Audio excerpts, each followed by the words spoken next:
There we go. Where does yesterday's future, which is already here, meet today's future, which is about to happen, and tomorrow's future, which could be just minutes away? Welcome to Technology Revolution, the future of now, where host Bonnie D. Graham asks savvy futurists for their predictions about the tech-driven trends that are shaping our future right now.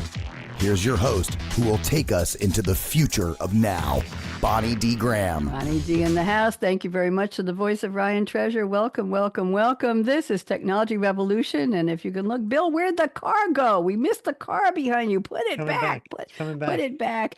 We have a special show for you today. Yes, we always talk about the future of some industry in AI, but those of you who've been watching regularly, and I know there are a couple of you around the world, may recognize these wonderful smiling faces. Bill, you got to smile now. Simon, you got to smile a little bit. There you go. And I'm smiling too. We're talking about the future of not just automotive, not just circular economy automotive, which is Simon's bailiwick, but we're talking about the future of driving and AI. Will you still have keys to your own car? Will the car be self-driving? Will it have a lot of automated features that you're thinking, I need to go back to college to learn how to run this thing? Will you still feel like vroom when you get in your car? Do you have any highways near you or back roads you can go vroom on? We're going to share some predictions. We're going to do some of our, oh, that's beautiful, Bill. We're going to do some predictions. We're going to do some, I hope everybody's watching. I'm telling Bill it's beautiful. He's a nice looking guy, but I'm talking about the car behind him too. We're going to share some movie and TV and song quotes and relate them to the topic. We're going to share some predictions and we're going to get some driving stories, and I've got a couple of them too. So let me start. Welcome everybody. Wave hello to LinkedIn. Wave hello. Come on. There you go. Oh, three of my favorite people. Don't tell my other guests. All right, let me do my opening here. Welcome, global audience, to Technology Revolution's Glow. Bonnie D on her Scarlett Mic, your hosting guide. Oh, you know. Today we shift gears to a topic quite profound, the future of driving our cars, where AI knows no bound.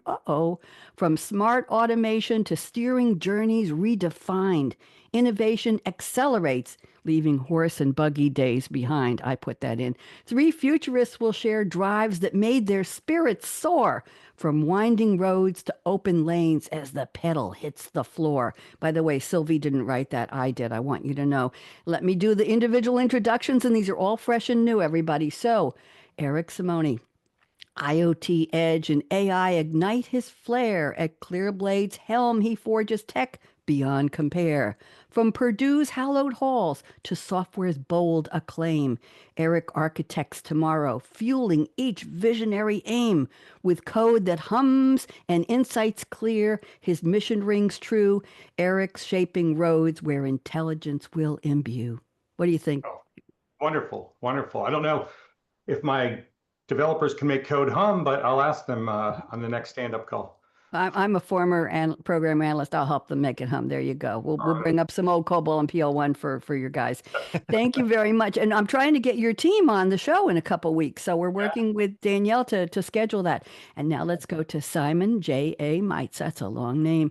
Champion of circular systems and ESG's refrain, Simon's strategic mind drives progress down the lane. From EY Carbon's green crusade to Roarin's noble quest, Simon charts sustainability's path where innovation never rests. With wisdom sharp, his counsel steers us through shifting ground. Simon helps our world evolve where purpose is profound. What'd you think? Great. Thank you. Amazing, as always. You're welcome. I redo them every time. And Bill Brown is here. Back in the 80s, 16K was all he'd known. Bill spotted IoT's dawn and let innovation be sown. From AT&T's wired days to projects once derailed, he rescued, he rebuilt, and hammered lessons into rails. A tech pioneer whose savvy turns old failures into gold. Bill's vision paves the smart road where stories are yet untold. Bill, do you like that? Yeah, I'm going to get a transcript of that and use that as my LinkedIn intro. I don't give transcripts. I give clips. I'll give you clips of that. It's all in the reading, you understand. So buckle in, dear audience. We've only just begun as AI meets cars with wisdom, speed, and fun.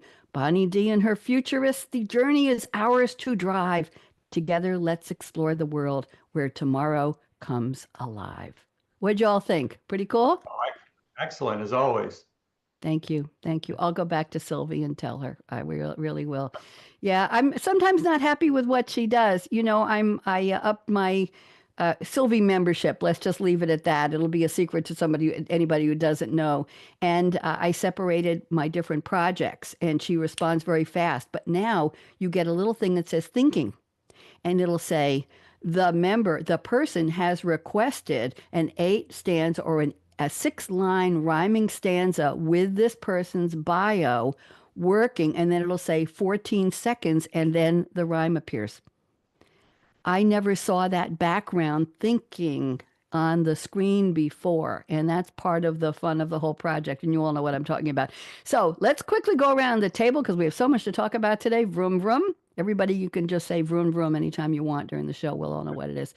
And let's fill in any blanks, anything new that's happened since you were on a couple weeks ago. Eric, I'm putting you on first. Let's get a couple updates from you, please, and welcome back. Things are humming at Clearblade. I mean, we've got lots of new projects kicking off. Our collaboration with Google is going extremely well, and it's nice to have a big brother partner like that to help you as you go and implement things like AI with IoT. Bravo to you.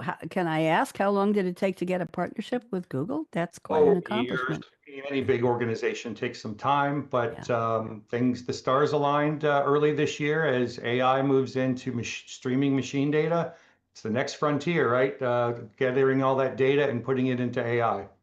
Yep. And we've always wondered, especially in a car, who owns the data? Who owns it? Is it the manufacturer? Is it the owner? Is it the lessee? Is it I think I said that right. Is the insurance company? Is it the people in the car who were talking or picking streaming services? Who owns the data? Very, very interesting question for another time and another show. Thank you, Eric. Lovely to have you back. And a shout out to Danielle, of course. Simon is back as always. Vroom, vroom. Simon, fill us in. Anything new with you? You don't have any announcements yet, do you? No. Hint, hint.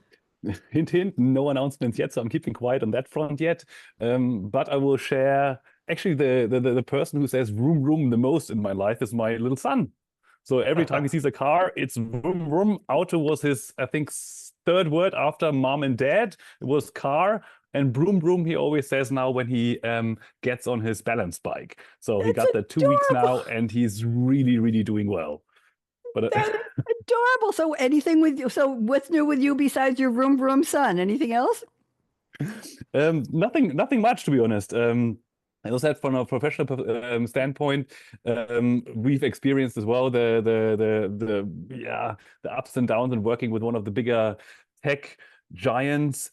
I'm not mentioning the name here, but with Whirl, we're quite lucky that we can make that work quite fast. And I think if you have the right project and the right people to talk to, the right network, then you can catalyze that process quite quickly. So very that's nice. one of the challenges we had as well.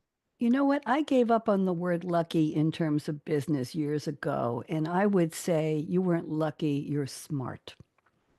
If you do it smart, you do it right. Maybe the stars are aligned, but it takes that something special, and I don't think it's left to luck. Maybe to get people together in the same room. Oh, I didn't know you were going to be here. But after that, I think it takes being smart and savvy and dedicated and passionate and understanding your mission. Right, Eric? That's right.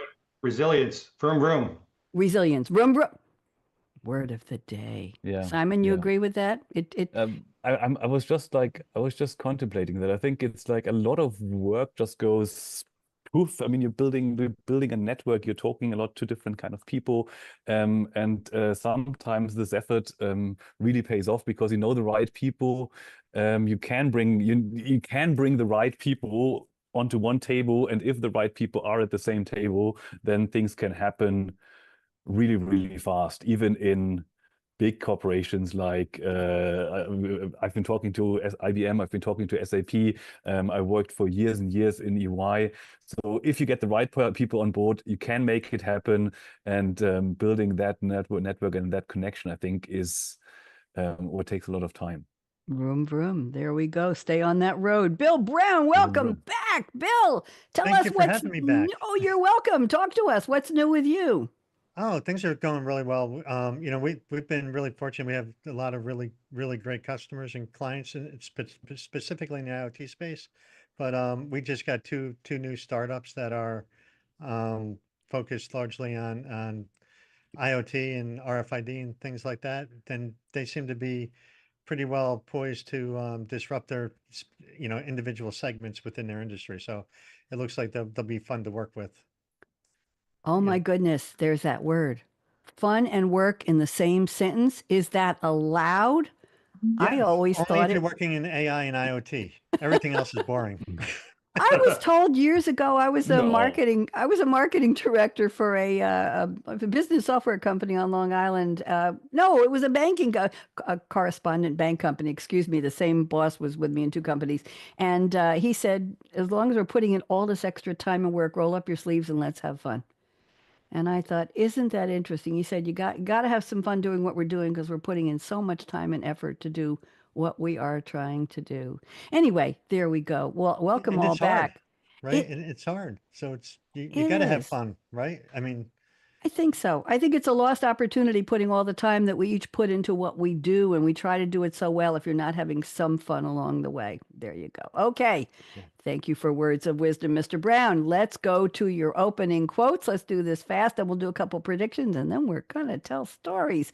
So Eric Simone has sent a quote from, a song by Bob Schneider on his album Lovely Creatures 2009, and the song is 40 Dogs, parentheses, like Romeo and Juliet, close parentheses.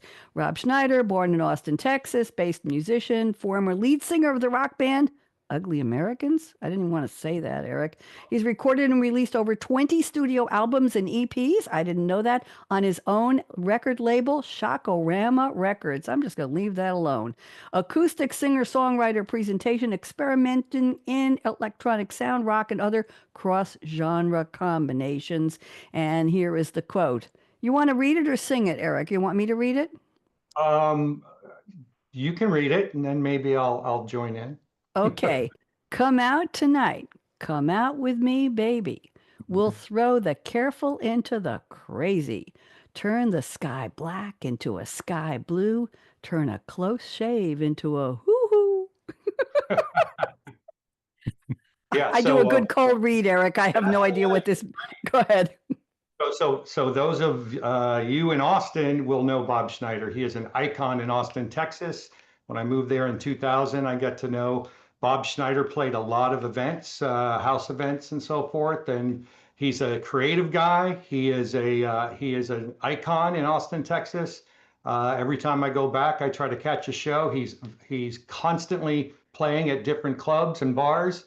And you want Bob Schneider again is Austin, Texas to me. So I love this song because there's a lot of ways you can spin it. I put it on a video for my wife years ago, Mother's Day, with pictures of the kids about how fun life can be as your little ones are growing up, as Simon is going through that. But it also talks about fun, right? It's about liberation, about letting go and trusting the ride. Exactly where we're going with cars and AI, right? And you turn something routine into joyful and just a little bit wild. And Bob himself is just a little bit wild. Little note, I've got a piece of art from Bob Schneider that I bought several years ago in Austin. So he's an artist as well. It's really cool Spider-Man art that he did. He does a lot of fictional characters. So he's a great guy, and his music's fantastic. So I encourage you to look him up. I will listen. I hope I did justice to the lyrics with a cold read. Was that okay? It was okay. It was good. He does a lot of live performances of that song, so it's a lot of fun. I thought you were going to sing. I have to go get my drums in the other room. Thank you. Maybe later. We'll get me warmed up and we'll throw it in. Okay, you start warming up now. I'm going to go to Simon's quote. Simon is quoting Shuri, the Queen of Wakanda, played by the actress Letitia Wright. Of course, the movie Black Panther, 2018 superhero film based on the Marvel Comics character, distributed by Walt Disney Studios Motion Picture. This is the 18th film in the MCU, Marvel Cinematic Universe.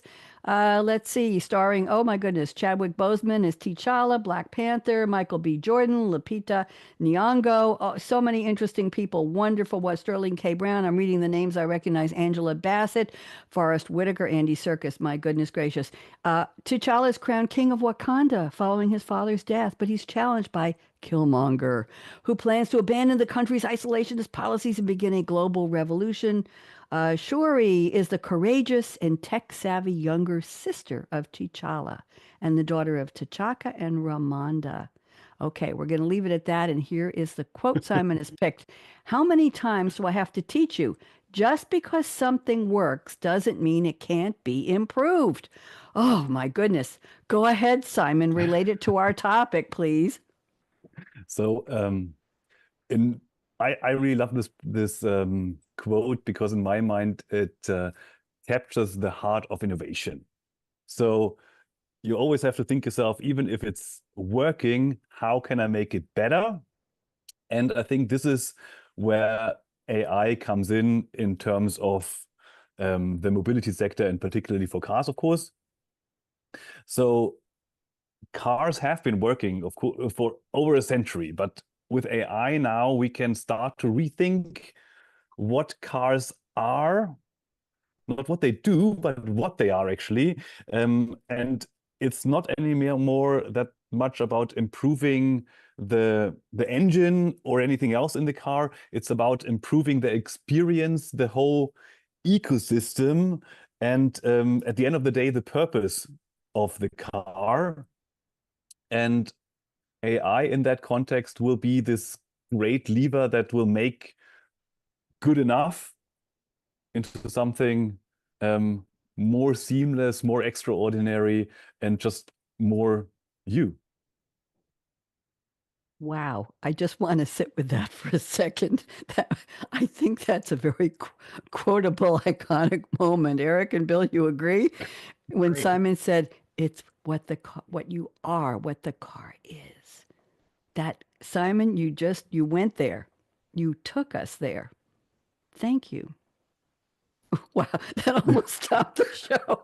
I mean, everybody here is brilliant, but that was just, you just said it and it just became a moment. Thank you very, very much. Catch my breath here. Okay, let's go to Bill Brown. Bill has a quote from Dom Cobb, played by Leonardo DiCaprio. We've got some great actors and actresses here and song people. Inception, 2010 sci-fi action heist movie, written and directed by Christopher Nolan, produced with his wife, Emma Thomas. She apparently produced and wrote with him. The film stars DiCaprio as a professional thief extractor, who uses experimental dream-sharing technology to steal information for corporate espionage by infiltrating the dream subconscious of his targets. And he's offered a chance to have his whole criminal history erased as payment, recompense, if you will, for the implementation of another person's idea into a target subconscious. Now you're scaring me. I can't do that. Okay, Bill Brown, here's the quote you picked. An idea is like a virus, resilient, highly contagious, and the smallest seed of an idea can grow. It can grow to define or destroy you. Oh, Bill, we don't do doom and gloom. Make this positive, please. Go ahead, Bill Brown. As I was reading it, it sounded way more negative than I thought it was. Make it happy. Make it happy. Go ahead. But really, right, the idea is that, we get these ideas, and as we move from concept, right, and begin to execute on it, there's a whole bunch of other ideas that kind of come with it. And if you're not consciously navigating your path, right, you may take the wrong turn. Think about I was thinking about autonomous vehicles, right? And if you launch too early or when you're not ready, right? It could be dangerous. However, if you're not, it can change the world, right? And the way we work. Now, autonomous cars have come a long way. They're all really safe. They're all over the place now. They're in San Francisco. They're in Atlanta. They're probably in Austin, because everything cool is in Austin, right? But they're, anyway, that's the quote. What stuck with me about it long term was that there's risks with everything we do. We just have to make sure that we keep our eyes open as we're traveling this journey. Thank you very much. Very well done. You rescued that beautifully. I was trying to put your prediction into the chat, Eric, and it looks like Zoom has changed the parameters here in terms of me being able to send it to you privately. I've got to figure that out. They just keep doing things. So I'm going to read this one, Eric, and I think this will work for you. So we're going to do a prediction from each of you, and let's see how we have a lot of time today. So, Eric, I'm going to your prediction number 2, which is appropriate for us. I'll read it. The joy of driving will make a comeback. While much of the conversation around AI and cars focuses on full automation and removing humans from the driver's seat, a powerful counter trend is emerging. Rather than eliminating human control, AI will enhance it and redefine what it means to enjoy driving in the first place. That's a big, bold statement, and it makes me happy and excited. Eric, why don't you lay this out for us, please? Yeah, so I've got 2 completely opposite predictions, right? This is the joy of driving part of it, which is, look, we're talking about automating everything, making driving more efficient, automated. Think of it like almost trains of vehicles coming together, and you just sitting in and experiencing the ride. But there's another side of driving, which is one that I love, which is feeling the car, being able to race a car, open roads, all of that excitement that has cars like that are behind Simon being built. And I don't think that's going away with all this automation. I think you're going to have 2 different types of areas in the United States, right? You'll have city, which is much more efficient, and then, or in the world, right? Look at Germany, Autobahn. You're going to have these open roadways with these more enabled cars to allow those of us that aren't professional drivers to drive as if we were professional drivers, right, in a much safer way. So rather than eliminating human control, AI will enhance it and refine what it means to enjoy driving in the first place. So advanced driver assist systems powered by onboard AI and edge intelligence will enable augmented driving experiences. So I was just watching an old intro clip from Speed Racer back in the 60s, so I'm aging myself, but Speed Racer had all these fancy cars and they would go on these crazy races. But now you'll be able to do things like that with smart systems that are acting as co-pilots, not just taking over when needed, but actively helping drivers improve, right? You can imagine AI helping perfect your turns on a winding road, adjusting throttle response on wet pavement, or optimizing engine output for performance or efficiency based on current driving conditions. Anyone that's been in a race car with a professional, you're blown away at the amount of skill that it takes to drive one of these vehicles. It's embarrassing to have a sports car when you get into one with a professional and you realize, wow, I've had this wonderful car for years and I really do not know how to drive it. So adapting to the driver's skill level, personalized feedback, subtle enhancements that build confidence and engagement, so you can see it as training.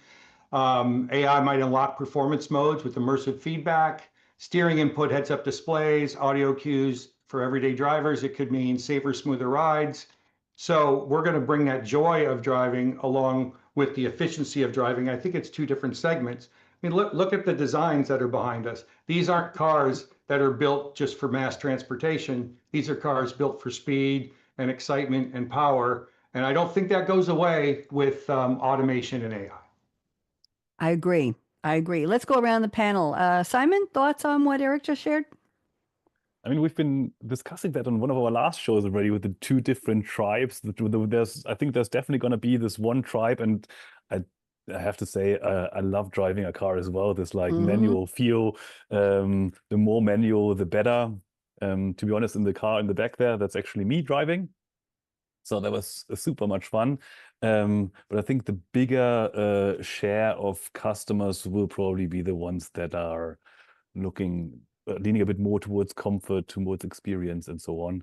But that's kind of what my experience, what my prediction is about. So thank you. We'll get to your give it prediction in a a second. second. Bill Brown, thoughts on what Eric just shared? What do you think? Oh, I think he was spot on, right? There's two paths that the world's going to go, right? The autonomous and then the more personalized experience. I think right now, that personalized cabin, that personalized driving experience is really what's sort of emerging as the more near term and probably long term as well, because Eric touched on all the critical points, right? The throttle control, the feel of the car. People, not just men, right, or boys, right, women and girls, they enjoy driving. They like the feel of the car. My wife loves to drive a stick, right? She'll tell you she likes the way it feels when it falls into gear. Although I don't know that they actually fall into gear anymore, right? Because they're sort of drive by, shift by wire. But she loves a stick shift, and it's because of the way it makes her feel and how it feels when she's operating it. So I think Eric's spot on. Very, very interesting. Thank you very much. Eric, any feedback back to your co-panelists here? Yeah, I completely agree. I think the mass need is going to be more for efficiency and integration with infrastructure, but there's going to be those open roadways where the rebels are out there running their personalized speed demons and having fun doing it.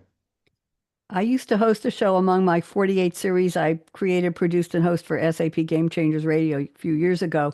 And one was called The Future of Cars with Game Changers. And after a while, and we weren't talking about AI back in those days. I started that in probably 2011, 2012. And I used to ask my guests, we're all thought leadership roundtables like this. And I used to say, I think it was in 5 or 10 years, will you still have the keys to your own car? And we were talking about the sharing economy where you would say, okay, it's like a timeshare for an apartment or a house or a vacation spot.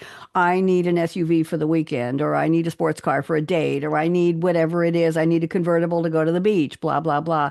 But the idea of will you still have your own keys? I was thinking, will you still be driving at all your own car?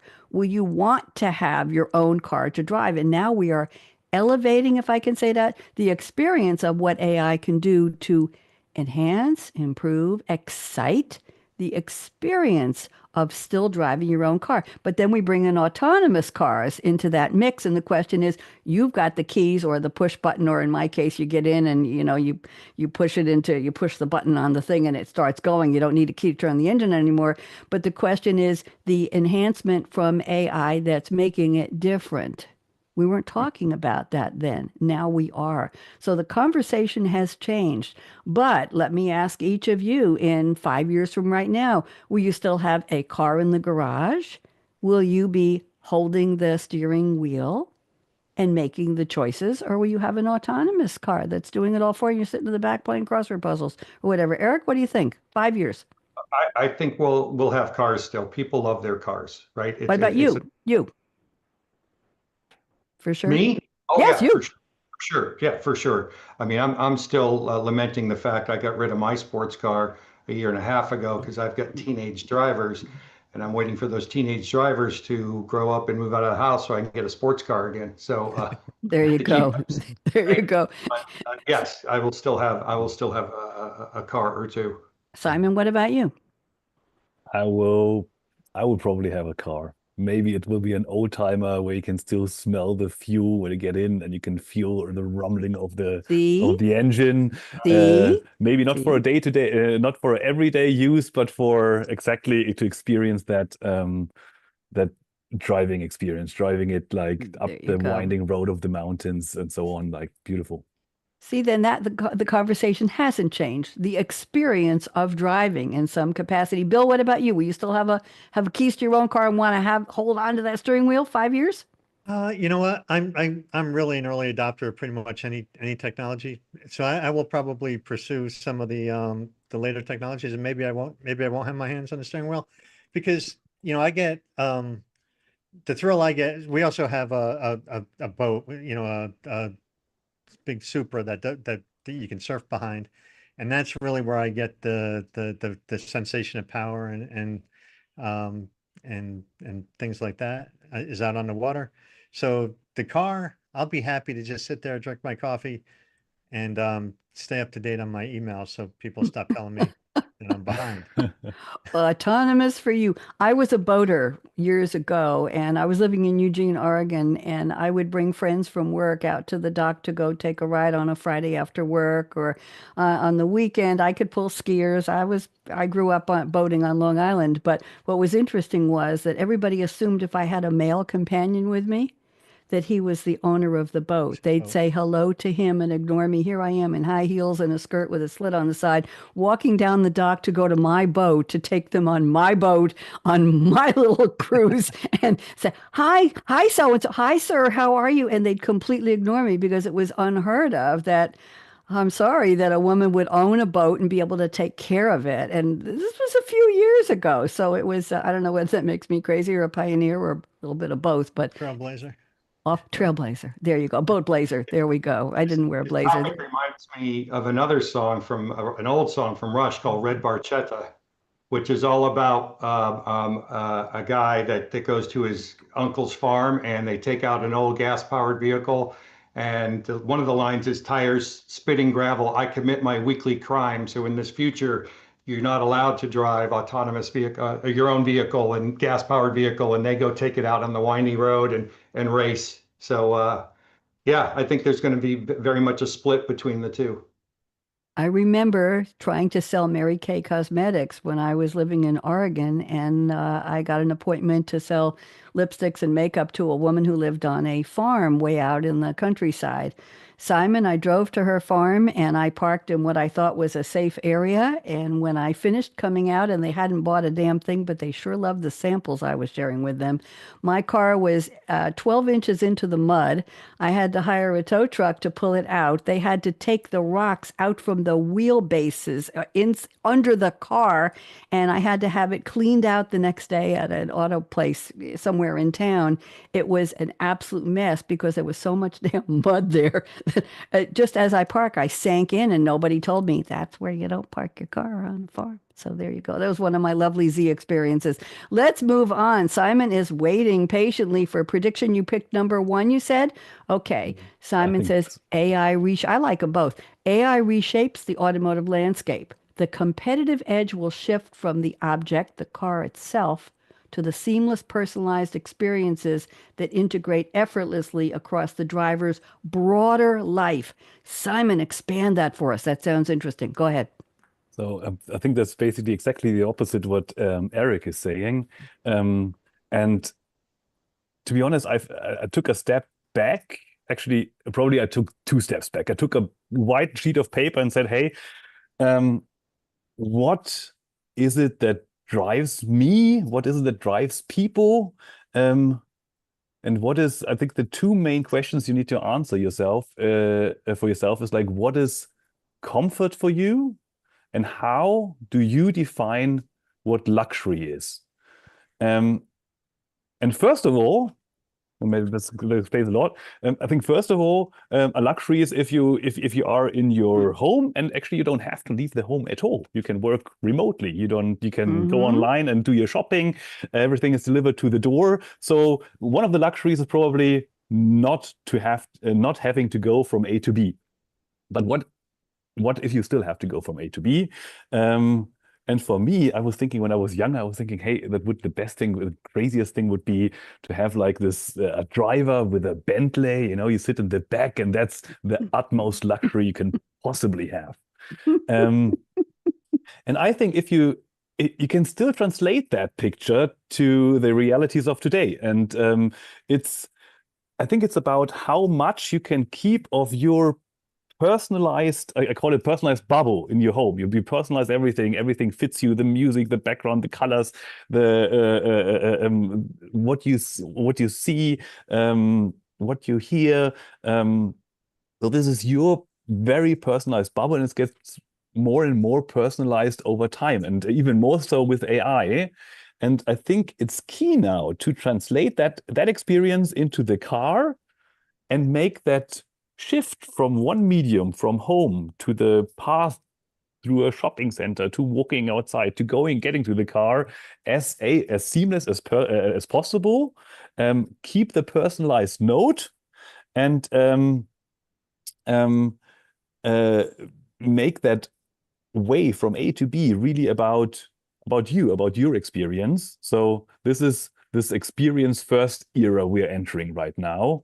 And that means for everybody who's producing a car right now, it means it's not anymore about the product itself.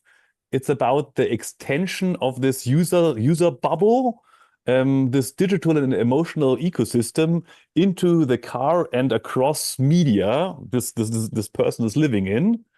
And the company will dominate the market. The company that will win is the one that actually can own those nodes, these touch points with the customer, and can sell this integrated, seamless and personalized experience.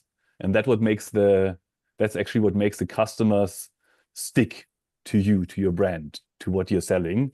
And now, of course, AI kicks in, and AI is exactly the driver, the lever that supercharges this experience first era. So the more AI you can use, the more experience it is, and the easier it is also to get that seamless experience across the different life environments and ecosystems whilst traveling from A to B. Simon, which demographic would embrace this the quickest? Would it be not going to be boomers? Would it be Z? Would it be X, Y? I just learned that there's a Generation Jones between boomers and X, somebody told me. So which generation or two demographic cohort would embrace what you're talking about? I think it's probably even the younger generations. I think it's probably even the Z generation. I mean, every generation that basically spends their time walking around the iPhone like this, completely immersed in their technological digital world, whilst everything on the outside kind of fades. And the moment you have this, I think the moment you have this seamless experience where you don't have to stop doing what you're doing. So if you are, let's say, if you are on a call with someone at home on your computer, you can see each other, there's a video call, maybe you can somehow, you start moving, the call continues. During the walk towards a car, the car realizes maybe, hey, there's somebody who needs a car, that needs a transport, automatically places itself in the right spot. They know your calendar, they know where you need to go to. And the moment you're in the car, maybe the video pops up again. Your color scheme is there. What you want to see. That's pretty sci-fi, kid. That's almost eerie. Bill or Eric, let's chime in here. It is. Eric, Bill, go ahead, Bill. I don't think that's that very far away, right? The ability for the intelligence in the car to recognize you're coming and that you're on a video call and have it automatically switch over. I think that's something that that we'll see far sooner than later. I think he's right on with this. It's and the notion of this personalization of a space that's not really been personalized the way we're describing it now is, I think it's real. And I like the way he kind of characterized the winner as the one who can really bring that, as it extends from our home. So wow. Thank you. Eric, any thoughts there? I mean, I agree. It's personalized smart transportation, right? Yeah. We'll get to that. And we'll probably get to that within the next, I mean, technology wise, we can get there very soon. It's going to be more the government and the city regulations on allowing that to happen. But I say in the next decade, you'll see that. Interesting. And there's been a trend I've been reading for the past 5 or 10 years that young people are not getting driver's licenses because they don't need to own a car to drive a car. There will be eventually robotaxis. There will be Lyfts, and there will be all kinds of Ubers that will take them places. And there will be shared, and somebody else will drive. And they're simply not taking driver's ed, and they're not getting licenses. So the question is, when we go to the Z or the Y generation, Simon, who will still be driving? Will this entice them to come back? Go ahead briefly. I think maybe, maybe it will be, if you're thinking about writing a resume or your CV, it will be one of those parts that you will put under your hobbies, What are you doing for your spare time? What are your hobbies? And then one of your hobbies could be driving a car. That would be a hobby. That's not like that's not a purpose anymore to get from A to B. It's like driving a stick. It's lifestyle. It's a lifestyle choice. Let me go to Bill's prediction number 3 here. This is a little bit different. Let's go here. I have a feeling we need to do another part to this show because there's so much more to talk about. We're just going in directions I didn't even expect. Bill says, understanding people on the road. Self-driving cars will be able to read your face, your voice, your body language to know how you're feeling. Let's go to sci-fi, kids. If you're stressed or tired, the car may be able to drive more carefully. They'll also be able to watch other people, like walkers and bikers. I assume that's motorbikes and scooters and bicycles, and react safely based on how those users move or act. Bill, this is interesting. Go ahead. Yeah, well, and the one use case that or the one example that I left out was, every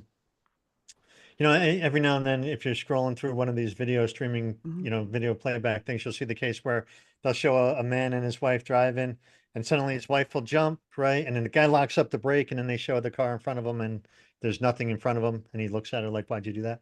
Right? But the car will be able to at some point detect when the passengers are uncomfortable and potentially prevent you from driving in a way that makes them uncomfortable and encourages you to drive in a way that makes everyone feel comfortable, right? So there's a lot of really cool things that are going to come. And I think it's really more of a question to what Eric mentioned, right? Of when will the laws catch up and how quickly can they enable us? Because a lot of the technology is there to detect when people are uncomfortable using, AI and video and with respect to people on the road, right? If you can see that they're watching the car and they're nervous, right? Maybe the car can automatically give them a little bit more space so they're not anxious about it. Or if it's somebody old, and I shouldn't say old, but if it's somebody who's moving a little more slowly, not necessarily able to move, maybe we can give them a little bit more space. I really think the cars are going to become smarter, not just around you and I and the driver and the occupants of the car, but the entire environment around the area. Wouldn't it be nice if we could minimize, reduce, and then eliminate automotive deaths? Isn't that where this is heading? If we could stop the ramifications of driving UI under the influence, wouldn't that be a wonderful benefit if the car would be able to suggest or take control and make it safe at that moment before an impact or a skid or something like that? That would be a supreme benefit in my book to helping. We have a choice now. We've got about 12 minutes left. I can read another prediction from each of you, or we can do some car stories. Let's have a vote. We're going to make this very demographic and democratic here. Would you have a couple stories you want to tell, Eric? Sure. One from you, one from Simon, and one from Bill. Everybody good? Because I've got one too. Eric, let's start with you. Let's go to what car stories would you like to share with us? A special one. Okay, so we'll talk about not safely driving. Duh. Yeah. So many years ago in San Francisco, my first sports car that I bought was a Dodge Viper. So if any of you know, I mean, this is the first year it had air conditioning, early 1995. Gorgeous green car I bought in the Bay Area. And that car almost became the death of me a few times, right? So one, I'm in my 20s. Two, that vehicle, while fast, was not very corner friendly. Let's put it like that. It went fast in a straight line, big back tires, lightweight back end, led to lots of fishtailing and spin outs. So one day I'm driving down the Embarcadero on my way home from work.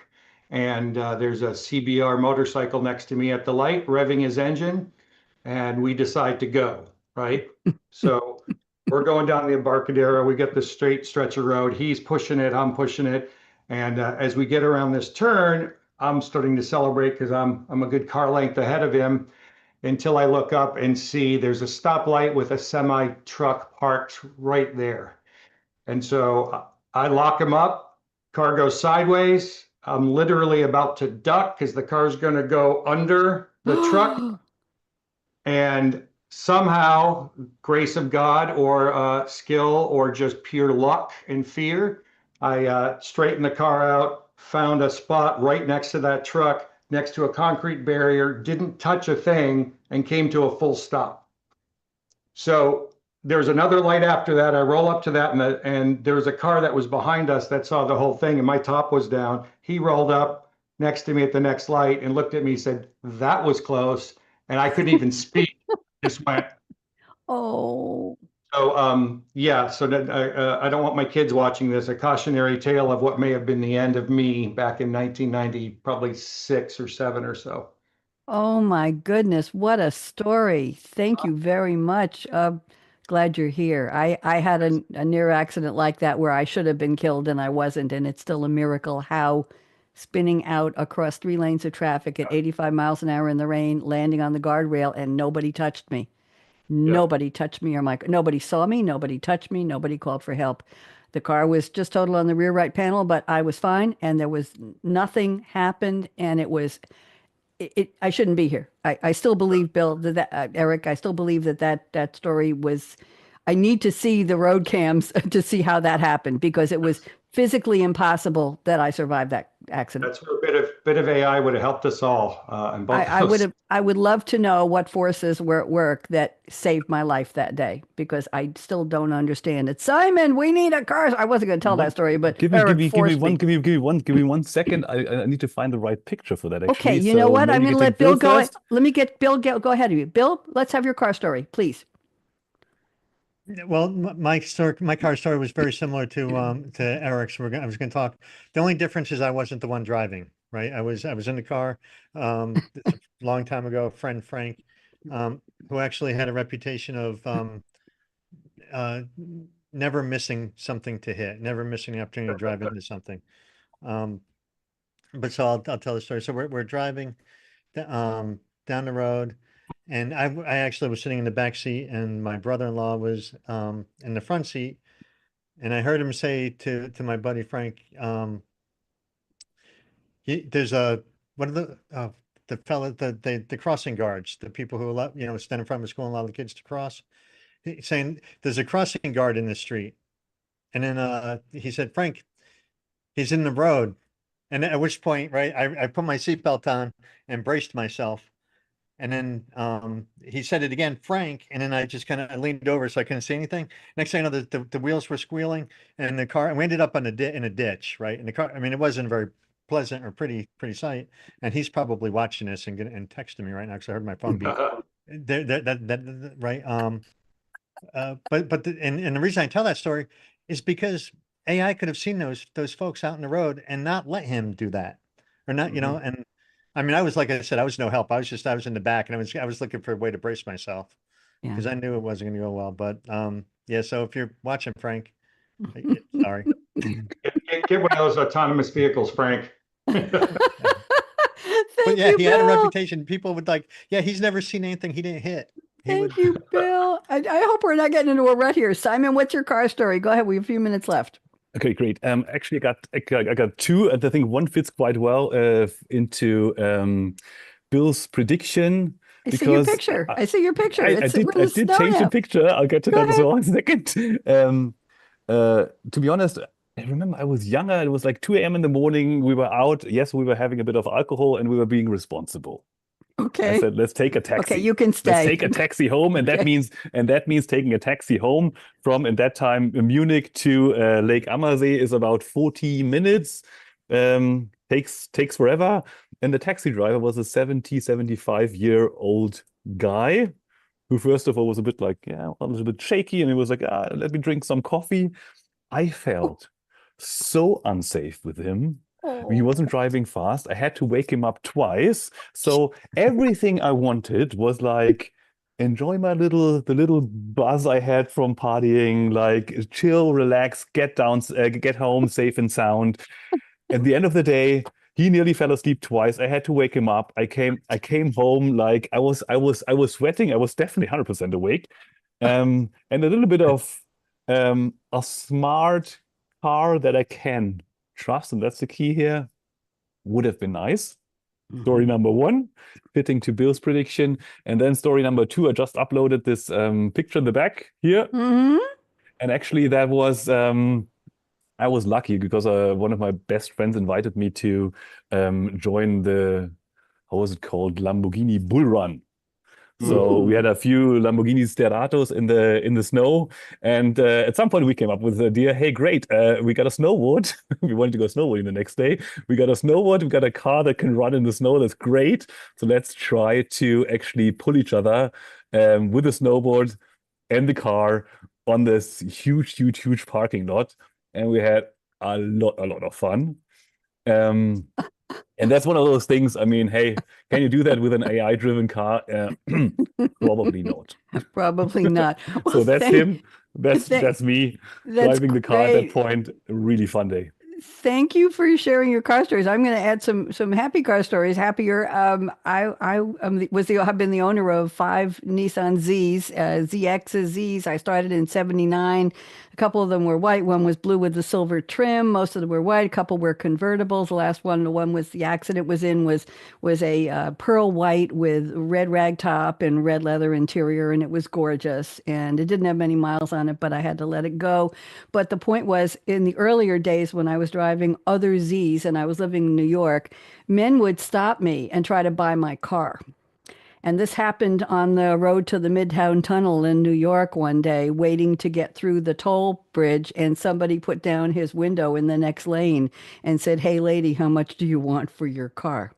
And I thought that was very interesting. I thought he'd take me to dinner first, but that's besides, you all get that joke. Well, some of you do. And then the other thing was when I was pulling out of my building in Great Neck on Long Island, some teenage boys saw me pulling out of this underground driveway, and they stopped me and said, "Hey, lady, do you want to sell your car?" It was just, I guess it was unusual to have that particular model of a Z. And I've only driven automatics. I don't do well with stick, but the car was just, it was a magnet. I never met people through it, but I had people wave at me on the highways at 80 miles an hour with the earlier ones. And everybody seemed to want this car. And the more I talked about it over the years, the more people said, "Oh, I owned a Z," mostly men. "Oh, I had a Z. I used to have a Z when I was at," right, Eric? Right, Bill? Right, Simon? When I was younger, I had a Z. Oh, my first car was a Z. And it was like the car of rite of passage, right? It was that everybody had, but I had 5 of them. And now I have a Z4. It was the only Z I could find after the other one was totaled. A Z is a Z in my life. But the point was, I had to learn, and I call this car a computer on 4 wheels.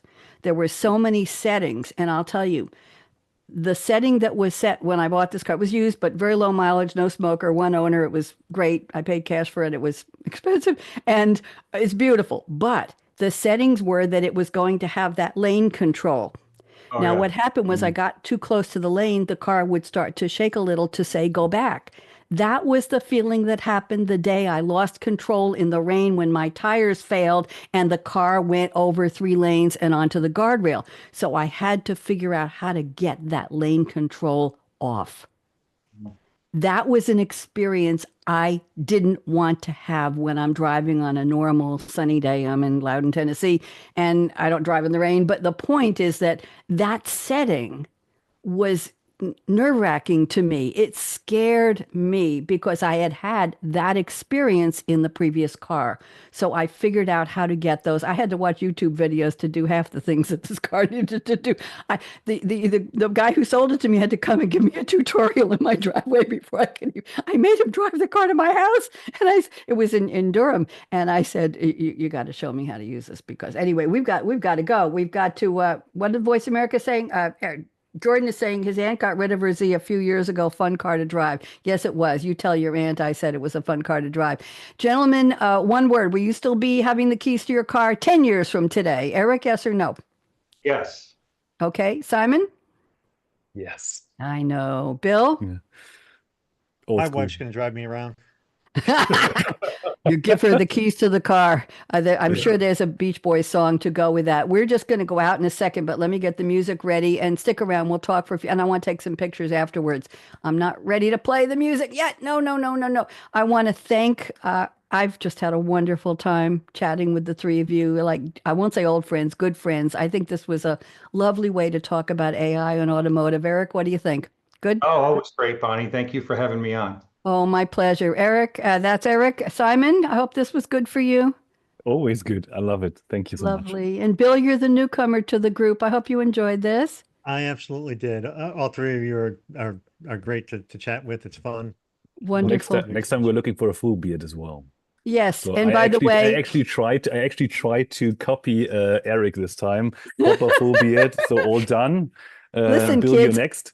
can I predict that we're going to come back and do a part 3 with new car stories? Would you all like to do that during the summer? Let's stick around. We'll pick a date. Thank you to Jordan Henson, my engineer for the Voice America YouTube channel. Let me play the outgoing music. Let's see if we're ready to go. Okay.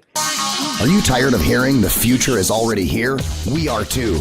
That may have been yesterday's future, but today's future hasn't happened yet. Take a deep breath, tune out the hype, the noise, and turn up the volume. Savvy, art of the possible technology visionaries talking about how today's innovations right now are shaping every aspect of our real future. We'll laser focus our spotlight on buzzworthy tech like artificial intelligence, machine learning, Internet of Things, augmented reality, and lots more. Clear your calendar and open your mind for Technology Revolution, the future of now. With the most upbeat host on global radio, Bonnie D. Graham. Listen anywhere, anytime, on any device. Whoa, thank you all. We actually did have some live viewers and they're still there on YouTube, and we've got somebody on Facebook. So we're going to say goodbye, and I'll be back next week with another show. I don't even know what's on the calendar, but this is live weekly. We don't pre-record, we don't scrub or edit. We make a mistake, we live with it. That's the philosophy here. Bonnie D signing off. We're going to sign off